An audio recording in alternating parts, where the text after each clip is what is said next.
Estamos en nuestra segunda charla de sillón, esta vez acompañada, además de Teresa, por Fabiana Pérez, de la Facultad de Ciencias de la Educación.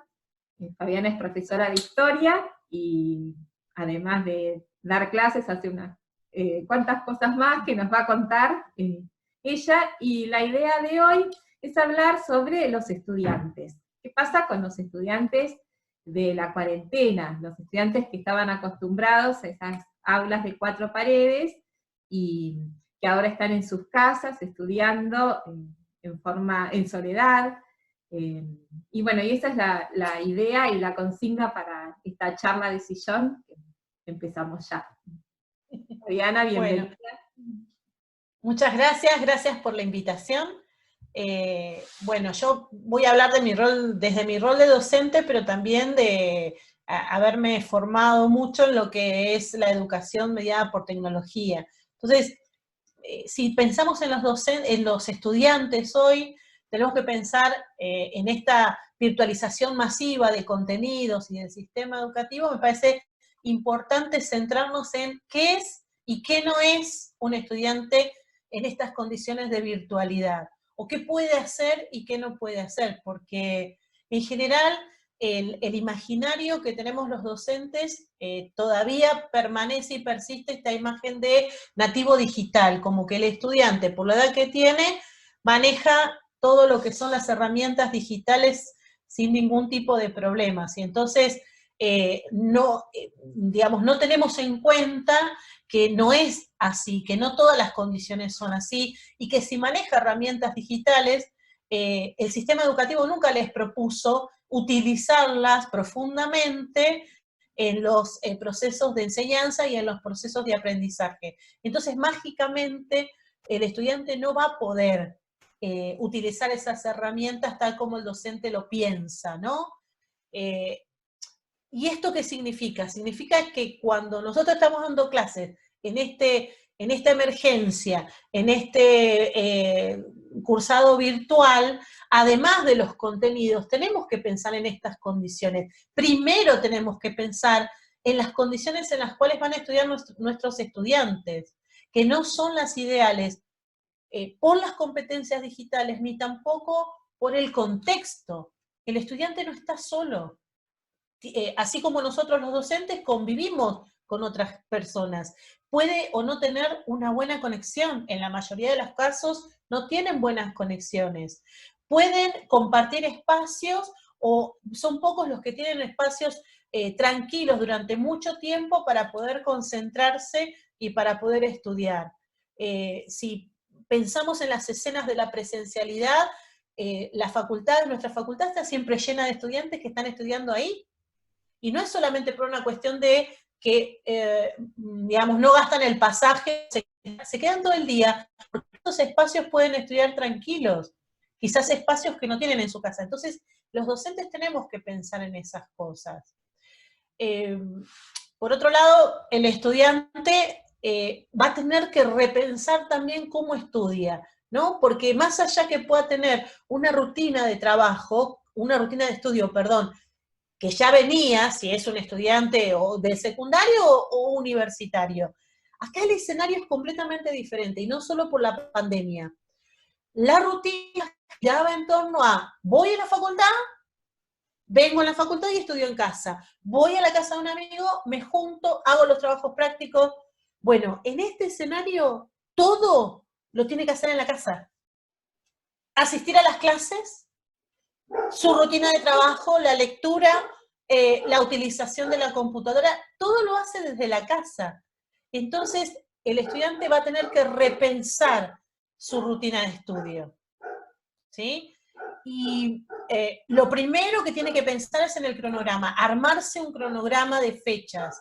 Y es muy importante que nuestros estudiantes sepan que tienen que asistir, en la medida de lo posible, tienen que asistir a las clases virtuales. Las clases, las videoconferencias, Zoom, Sheets, y cualquiera de los servicios de streaming, es importante que el estudiante asista, para ver a la cara a los profesores. Y no porque estemos pensando, nosotros sabemos que desde la educación a distancia, no es que el contacto no se logra si no se ve a la cara, pero estas circunstancias hacen que estamos tan acostumbrados a la presencialidad, ese contacto de cara a cara, que ahora hay como una sensación de extrañamiento, no estoy cursando, de que esas clases no son clases. Entonces, si yo asisto, si yo me pongo, aunque sea 15 minutos, 20 minutos, y veo al docente hablar, ahí esa sensación de extrañamiento paulatinamente se va a ir retirando. Y me voy a sentir más seguro de lo que estoy haciendo, ¿no? Entonces es importante que en la medida de lo posible puedan asistir. Y por el otro lado, lo del cronograma, ¿no? Armarse en la rutina. Primero con esas clases sincrónicas, ¿no? En vivo. Y después una rutina de trabajo que puedan cumplir. Porque si se arman la rutina y no la cumplen, no sirve de nada. Entonces ir viendo, ir teniendo un cronograma pegado en la pared, un papel, una hoja de papel, ¿sí? Con una agenda, lunes, martes, miércoles, lo que hago.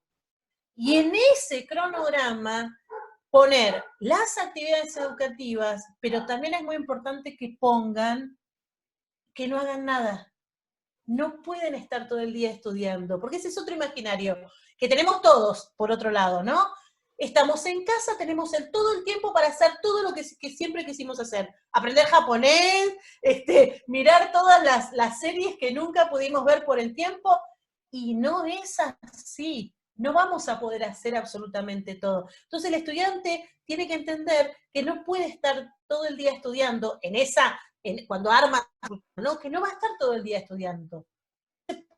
No se puede en la presencialidad, se va a hartar, se va a cansar, se va a sentir agobiado. Entonces, en esa rutina programar los tiempos de ocio, ¿sí? Mirar una película, compartir espacios con sus seres queridos o actividades con sus seres queridos, mirar al techo y no hacer nada. Y descansar. Eso es fundamental, porque si no se duerme, si no se descansa, no hay forma en que uno pueda tener la atención y pueda tener, el cuerpo esté preparado, la mente esté preparada para poder estudiar, ¿sí? Creo que eso es, de la rutina es lo más importante, el cronograma y no pensar que van a poder estudiar todo el día. Ahora, ya pensando en la relación o cómo hacen con la cursada virtual, más allá de los contenidos, lo más importante es la comunicación. Que usen todos los medios de comunicación que les propongan los docentes, que puedan contar lo que les está pasando, que puedan preguntar, ¿sí? Sobre los contenidos, sobre los temas, pero también, digamos, en ese diálogo, decir, bueno, a ver, yo la verdad me estoy desbordado, no puedo, porque el docente tiene que entender, y esto va para los docentes, hoy más que nunca hace falta empatía. Empatía para entender que la situación, así como nos afecta a nosotros como docentes, los está afectando también a los estudiantes. Entonces los canales de comunicación, ya en la educación a distancia sabemos, por nuestra experiencia, que la comunicación es la estructura que permite el proceso de enseñanza y aprendizaje. Imagínense en estas circunstancias. Me parece que como docentes tenemos que parar y decir, a ver, está pasando mucho, no podemos hacer como que no pasa nada. Y en eso de la comunicación, poder usar las herramientas digitales también para comunicarse con los compañeros. Estar aislados socialmente no significa que no puedan trabajar grupalmente, usando precisamente las herramientas digitales, ¿no es cierto? Porque ese contacto no solamente para el estudio, para la situación en general creo que es fundamental. Además, nos para en un lugar de decir, no estamos solos frente a esto que va para largo. Va para largo creo que la mejor manera de encararlo como estudiante es esto, comunicarse, trabajar en grupo en la medida de lo posible, tener tolerancia a la frustración también, porque si algo tienen las herramientas y los aparatos digitales es que no funcionan en el peor momento. O sea, quiero comunicarme y voy a ver al profesor y no tengo internet. Eso se supera, se puede arreglar, hay que tener agendado los contactos que te pueden ayudar. Por otro lado, y ya yendo, no sé si quieren ir por ahí en el sentido de las herramientas digitales, hay muchos de nuestros estudiantes que están usando solamente el celular, que no tienen computadora y están usando solamente el celular para conectarse y para hacer los trabajos, ¿sí? Entonces, creo que todo eso lo tenemos como docentes que registrar institucionalmente, tenemos que registrar el gran esfuerzo que están haciendo nuestros estudiantes, porque la verdad, yo no podría hacer un trabajo práctico a través del celular. Ser estudiante virtual no es estar conectado todo el tiempo, eso es otra cosa, que también está como en el imaginario, ¿no? Si soy estudiante presencial, soy estudiante porque entro al aula y me siento. Si soy estudiante virtual es porque prendí la computadora y me conecté a internet. No. Hay momentos en los cuales ustedes, los estudiantes, no tienen que estar conectados. Y es mejor que no estén conectados. Pueden usar la computadora para hacer los trabajos y para leer la bibliografía, pero es mejor que no estén conectados. Porque, primero, por las condiciones, no todos tienen buenas conexiones, el uso de los datos móviles. Y segundo, aunque tengan buena conexión, la idea es que ustedes puedan bajarse los contenidos o tener en formato digital esos contenidos sin necesidad de estar conectados. Si pueden, por ejemplo, las videoclases o las clases en vivo, si participaron de las clases en vivo y luego están disponibles los videos, los pueden bajar. Bajar en una calidad más baja, no en HD, por ejemplo, en calidad FL, por ejemplo, o MP4, que les consume menos datos, no se ve mal, y yo ¿qué hago con ese video si yo lo bajé? Tengo más tiempo para poder ficharlo, para poder tomar apuntes, para poder volver a ese video sin necesidad de estar conectado. Lo mismo con los PDF, ¿sí? Empezar a buscar programas, Adobe DC, por ejemplo, es un muy buen programa que a ustedes les va a permitir editar ese video. ¿En qué sentido? El subrayar, ponerle comentarios, y eso lo tienen que hacer todo offline, o sea, sin necesidad de estar conectados. Empezar a buscar estrategias también para no tener que estar todo el tiempo conectados, porque ser estudiante virtual, como les decía, no significa estar todo el tiempo conectado. Yo recupero con respecto a lo que plantea Fabi algunas cuestiones, y en realidad este último tiempo, después de todo lo que significó este paso de la presencialidad a la virtualidad y de quedarnos de golpe sin aulas y de pensar a construir comunitariamente o colectivamente estas nuevas prácticas educativas en estos escenarios digitales, me parece que es interesante comenzar a pensar qué nos está diciendo la virtualidad, cuáles son las realidades que emergen y cómo nos van a posicionar el reconocimiento de esas realidades, cómo nos puede posicionar para el regreso. Creo que a partir de lo que plantea Fabiana, está claro, primero que todo, que es un mito que nuestros estudiantes son nativos digitales, ¿sí? Es un mito que saben hacer un uso lógico de los dispositivos o de las herramientas tecnológicas. Y eso es algo que las instituciones educativas lo tenemos que tomar como prioritario. Entonces, hoy nos encontramos que muchos estudiantes, es cierto, no pueden acceder a las clases virtuales porque no tienen conectividad. Bueno, eso es una deuda que las instituciones educativas tendremos que ver cómo las vamos a resolver cuando se pueda volver a la presencialidad. Así que respuesta le damos a esos estudiantes que hoy quedaron afuera del sistema. Pero también es cierto que muchos estudiantes no están pudiendo acceder o participar de las instancias virtuales porque no tienen las herramientas intelectuales o lógicas o cognitivas para poder hacerlo. ¿Qué supone comunicarse en un espacio virtual? ¿Qué supone cuando yo participo en un foro, cuando contesto un cuestionario, cuando Totalmente de comparto con acuerdo. compañeros. Pero además, eso también es una deuda de las instituciones. Exactamente, por eso a eso iba. Claro. ¿Cómo volvemos? Bueno, me parece que el tema de la alfabetización digital tiene que ser prioritario en las instituciones, en la definición de las políticas educativas, y no a corto plazo para resolver el tema del aislamiento, sino que tiene que ser prioritario a largo plazo, porque esa es la realidad de los estudiantes que hoy ingresan, y que no podemos seguir como instituciones negándoles el acceso a lo que significa poder, por ejemplo, navegar bien en Internet, poder encontrar la información que se busca, poder decodificarla. Entonces, a esa deuda que hoy queda más en evidencia que nunca a partir de la virtualidad, bueno, esto es a lo que tenemos que apuntar desde las políticas educativas. Y no, insisto, y no a corto plazo, esto tiene que ser permanente. Por otro lado, me parece que es sumamente interesante, cuando vos hablabas, Fabi, el tema de los imaginarios docentes, esto de pensar que los estudiantes que acceden al nivel superior son estudiantes que autogestionan sus tiempos, que son autónomos, que son críticos, que si les ofrecemos 3 autores diferentes y que ellos resuelvan cuál leen, cuál más les va a gustar, ellos van a tener criterios para decir, acá está más claro el concepto de, y de este otro autor voy a tomar el concepto de. Eso es un trabajo que tenemos que hacer los docentes con ellos y con ellas, que no podemos seguir esperando que los estudiantes hagan solos. No podemos seguir exigiéndole a los estudiantes cosas que nadie les enseñó en ninguno de los niveles educativos anteriores, y tampoco podemos seguir echándole la culpa a la escuela secundaria, y la escuela secundaria echándole la culpa a la escuela primaria. Nos tenemos que hacer cargo como instituciones. Esta es la realidad de los jóvenes y de las jóvenes que ingresan a las instituciones educativas. Bueno, trabajemos con ellos en estas cuestiones. ¿Cómo se construye la autonomía en el nivel superior? También tendría que ser parte de las definiciones de políticas educativas. Me parece que esas dos cuestiones son sumamente interesantes.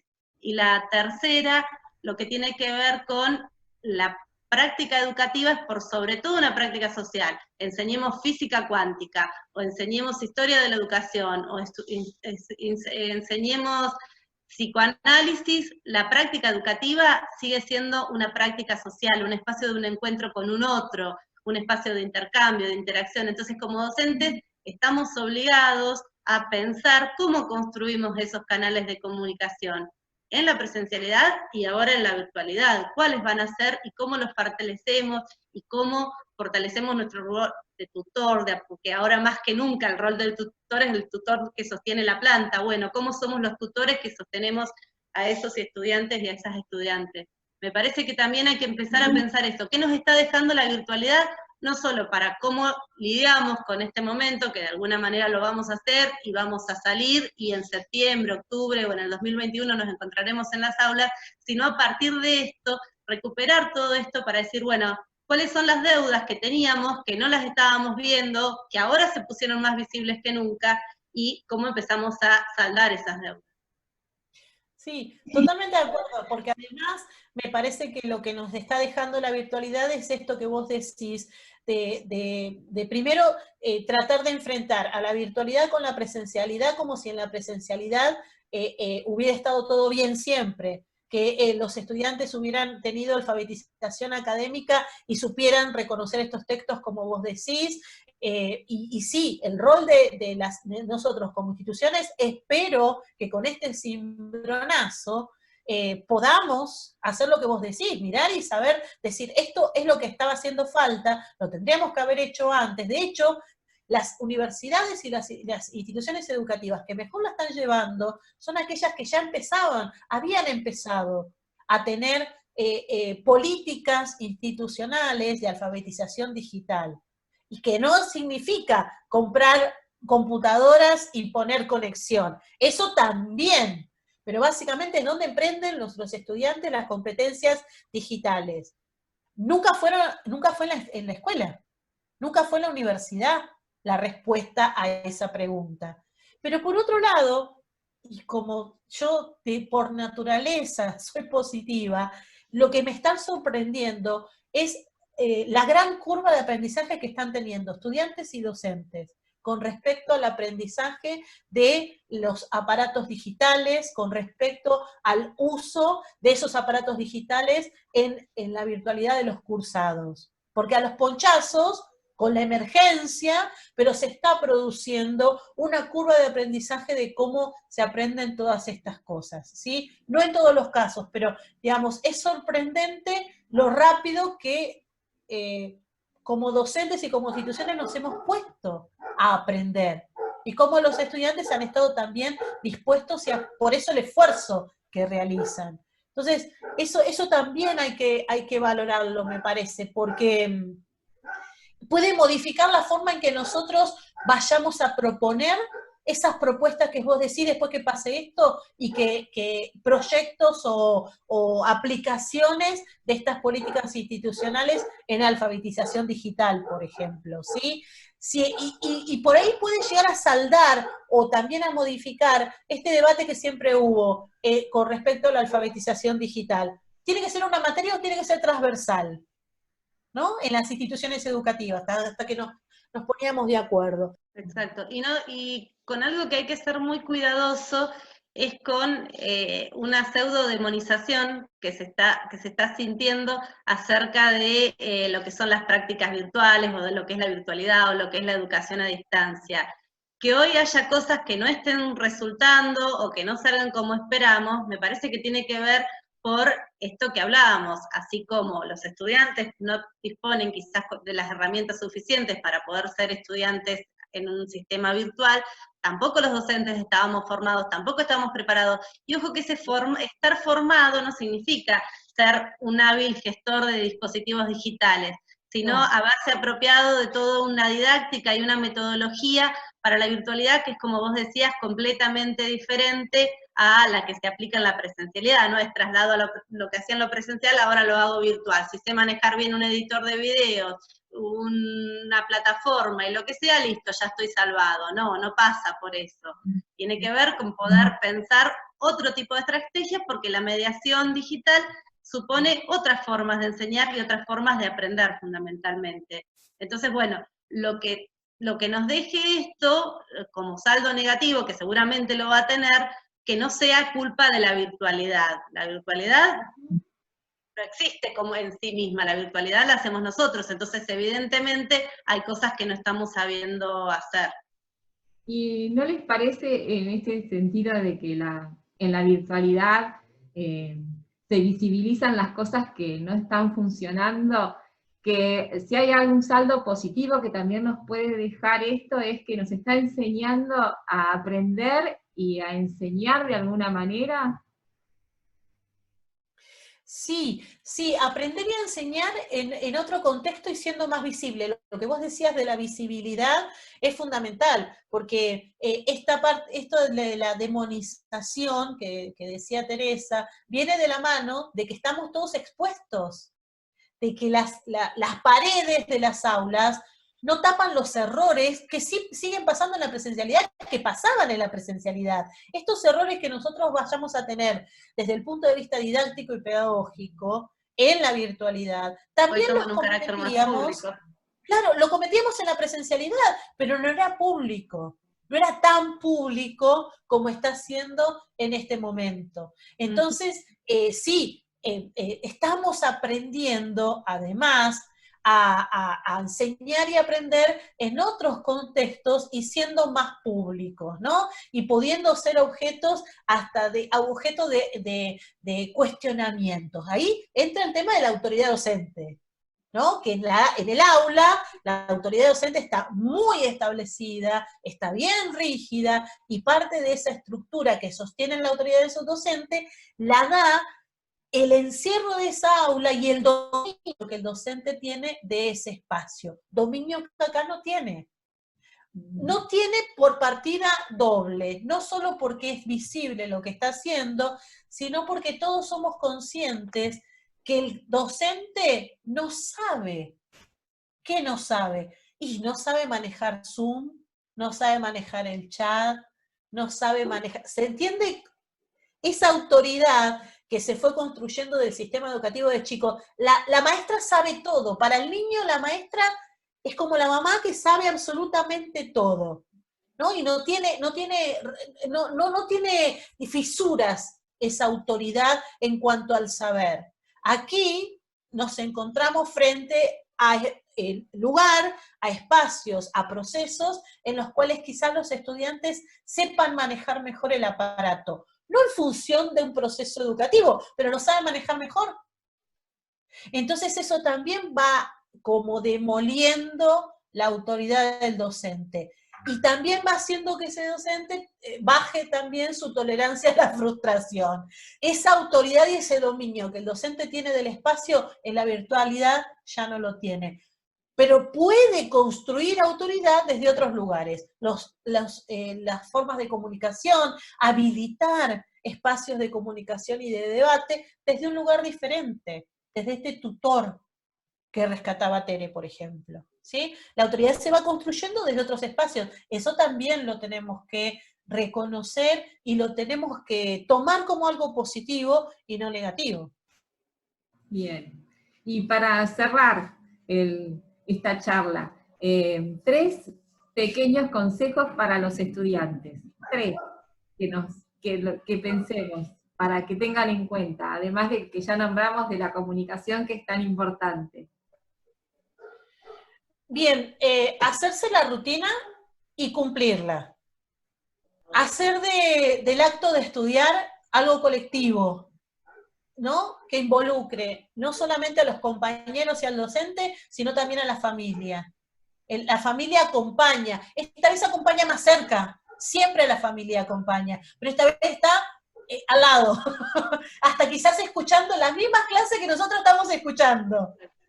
Bien, es mi cómplice, es mi sostén, mi familia, involucrarla, ¿sí? Involucrarla, porque es colectivo. Y no perder el sentido de para qué seguimos ahora en la virtualidad. Educar es político, educar es social, es un acto social, como decía Teresa. No tenemos que sostener o seguir sosteniendo la virtualidad solamente para pasar el cuatrimestre y no perder el cuatrimestre.